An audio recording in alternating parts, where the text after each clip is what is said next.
Assalomu alaykum aziz birodarlar. Ana bu yilgi dehqonchiliklarimiz bahorda kesilgan holati. Hozirgi paytda boshlarimiz.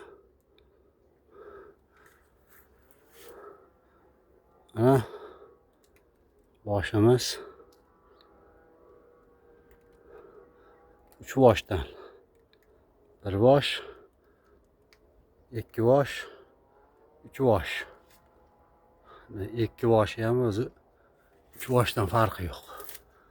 Allohning karami keng. Balo-ofatni o'zi saqlab, chiroyli holda, ash holda pishishligini o'zidan so'raymiz. Alloh buyuk zotdir. Yaratganiga, yetkazganiga shukr. Allohim barakotli qilsin har birimizga, dehqonchiliklarimizda.